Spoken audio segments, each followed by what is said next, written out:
وہ جیسا کرتا ہے خواب میں بھی اسے ویسا ہی نظر آتا ہے. مثلا اگر وہ دن بھر پب جی گیم کھیلے گا تو خواب میں بھی وہ گیم ہی کھیلے گا. ایک سسٹم ہے، نفسیات کا میٹر ہے یہ.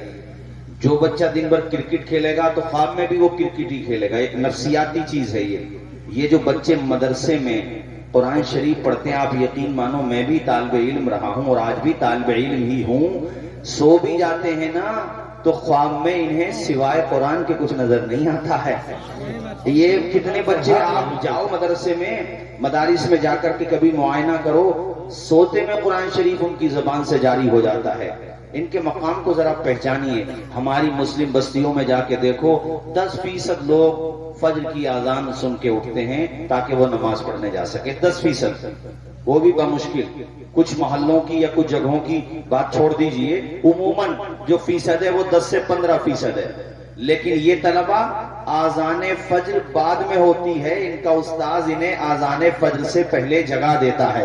آذان فجر سے پہلے وہی استاذ جسے ہماری قوم 10 12 15 ہزار روپے دے کر کے یہ سمجھتی ہے کہ ہم نے بہت بڑا احسان کر دیا، اس کا تو احسان دیکھو کہ تمہاری بستی میں آنے والے عذاب کو اپنے بچوں کی تلاوت کے ذریعے وہ عذاب دور کرا رہا ہے.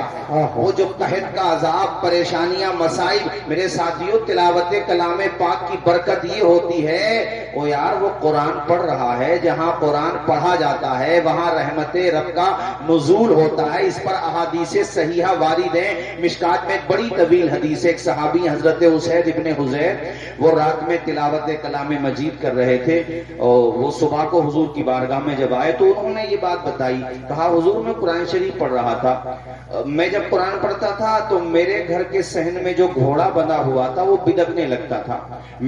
مجھے تھوڑا سا یہ فیل ہوتا، پتہ نہیں کیوں بدک رہا ہے. میں تلاوت کلام پاک کو موقوف کر کے صحن میں آتا، وہ بالکل سائلنٹ موڈ پہ ہے، وہ کچھ نہیں کہہ رہا، بالکل خاموش کھڑا ہے. اب پھر میں جا کے قرآن شریف پڑھنے لگا. حضور سے عرض کیا کہ آقا یہ معاملہ کئی دفعہ ہوا.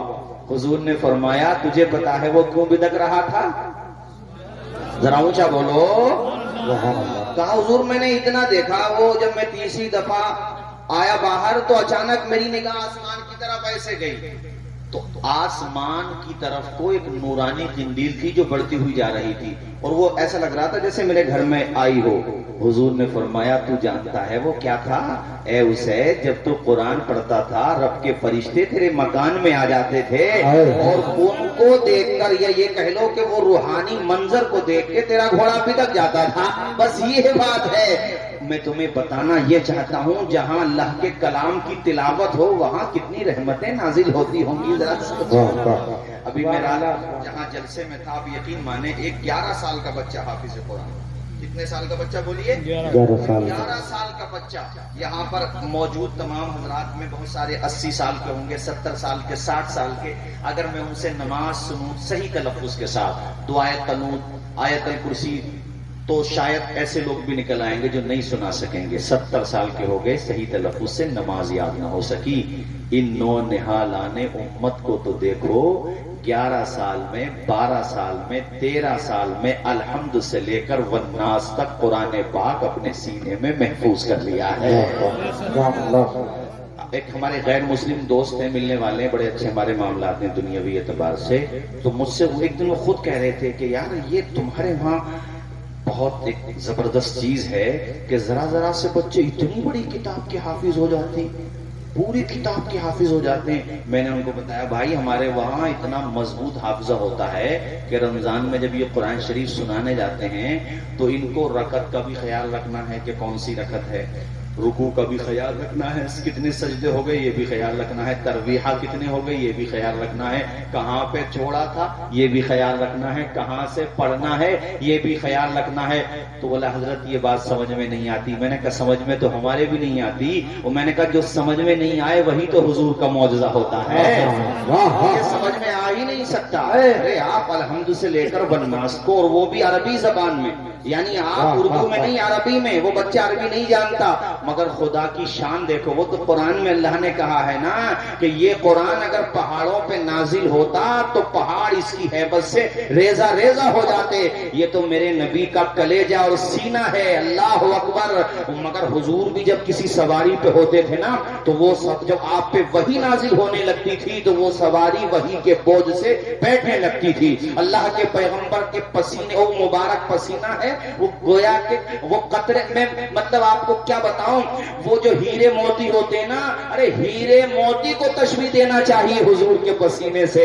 اللہ اکبر. میں بتانا صرف یہ چاہتا ہوں کہ صاحبو تمہیں اللہ کے پیغمبر نے تنہا نہیں چھوڑا ہے. حضور نے یقیناً پردہ فرمایا، وصال فرمایا، مگر کہا امتیوں میں جا رہا ہوں تو یہ نہ سوچنا بے سہارا چھوڑ کے جا رہا ہوں، اپنا سب سے بڑا معجزہ قرآن تمہیں دے کر کے جا رہا ہوں. آج ہر گھر میں قرآن ہے. صفی پور میں جاؤ گھر گھر میں قرآن ہے، اناؤ میں جاؤ گھر گھر میں قرآن ہے، بلگرام جاؤ گھر گھر میں قرآن ہے. میں تو سچی بات اگر کہوں، اب سے 50 سال پہلے جب یہ شعبان کا جو مہینہ چل رہا ہے یہ آتا تھا تو متولیان حضرات اناؤ شریف جا کے، بلگرام شریف جا کے، صفی پور شریف جا کے کہتے تھے بھئی ہمارے محلے میں ذرا ایک حافظ قرآن دیجئے، مسجد میں رمضان شریف میں قرآن شریف سنانا ہے. یہ عرضیاں لگتی تھی. میں اپنے بچپنے کی بات ہے، مجھے خوب یاد ہے کہ ہمارے وہاں مسجد میں شہر جاتے تھے کہ ذرا حافظ بھیج دینا.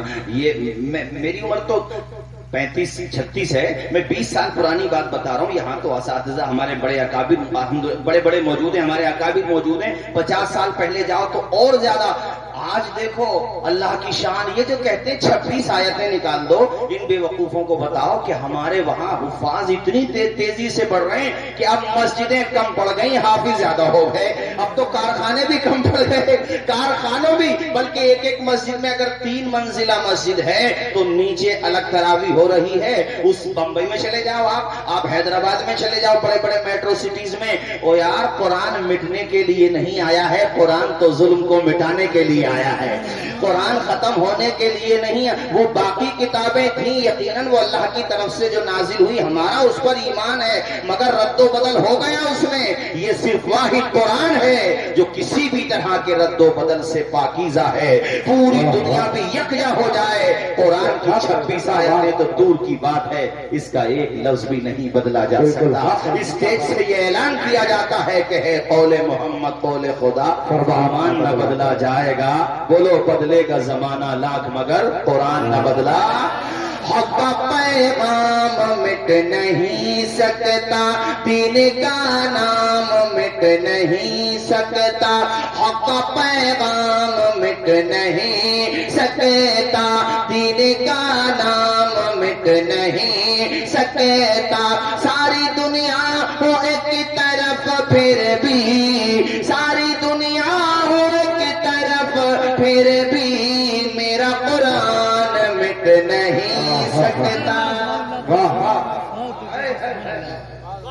زندہ باد زندہ باد. بالکل ہم اپنے گناہ قرآن کرتے ہیں، ہمارے اندر خامیاں ہیں، مگر یہ بات اتنے کانفیڈنس کے ساتھ کیوں کہہ رہے ہیں؟ اس لیے کہ قرآن کے محافظ ہم ہیں ہی نہیں. قرآن کا محافظ تو وہ ہے جو سنسار کا رچیتا ہے، جس نے پوری دنیا کو بنایا ہے، وہ ہے قرآن کا محافظ. میرے بھائیوں، یہ آج جو کتنے بچے بتائے؟ 4 بچے. اب دیکھو میں بات آگے بڑھاؤں. مدارس میں جو بچے پڑھتے ہیں نا، بڑی پریشانی اٹھانا پڑتی ہے، بہت مشقت. آؤ میں تمہیں ایک داستان سناتا ہوں. یہ داخل اسلام ہوئے تھے مغیرہ کے بیٹے ہوئے پھر ابراہیم، اور ابراہیم کے بیٹے ہوئے پھر، یہ مطلب سلسلہ آگے بڑھا، اسماعیل، اور اسماعیل کے بیٹے ہوئے محمد، اور انہی محمد کو کہا جاتا ہے امام بخاری.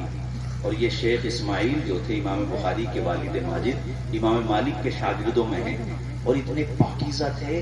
خود کہتے ہیں میرے علم میں 1 درہم بھی، یعنی یہ اپنی بھاشا میں کہہ دوں 1 پیسہ بھی ایسا نہیں جو رزق حرام ہو. پاکیزہ روزی کھانے والے بہت بڑے محدث تھے.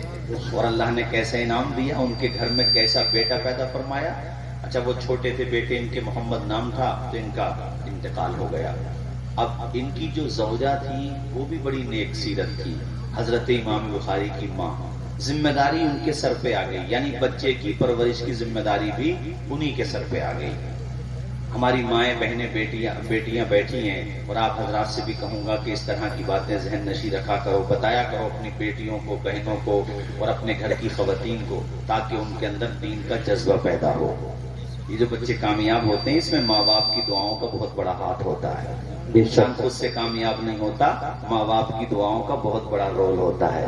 آپ کے تو قریب میں ہے لکھنؤ، منور رانا صاحب کے اشعار میں تقریروں میں پڑھا کرتا ہوں اکثر، بہت اچھے اشعار انہوں نے ماں کے لیے کہے ہیں کہ ہمارے کچھ گناہوں کی سزا بھی ساتھ چلتی ہے، اب ہم تنہا نہیں چلتے، دوا بھی ساتھ چلتی ہے، اور ابھی زندہ ہے ماں میری، مجھے کچھ بھی نہیں ہوگا، میں گھر سے جب نکلتا ہوں دعا بھی ساتھ چلتی ہے۔ حضرت امام بخاری بچپنے ہی میں نابینا ہو گئے، ماں خواب سجائے ہوئے ہے کہ بیٹے کو محدث بناؤں گی، بیٹے کو ایک عالمی اسکالر بناؤں گی۔ یعنی وہ صرف یہ دعا نہیں کرتی تھی بڑا عالم بنانا ہے، نہیں، یا اللہ مجھے اپنے زمانے کا سب سے بڑا عالم بنانا ہے۔ جب مانگو تو خدا سے خوب مانگو، اس کے خزانوں میں کسی چیز کی کمی نہیں، یا اللہ مجھے بہت بڑا محدث بنانا ہے۔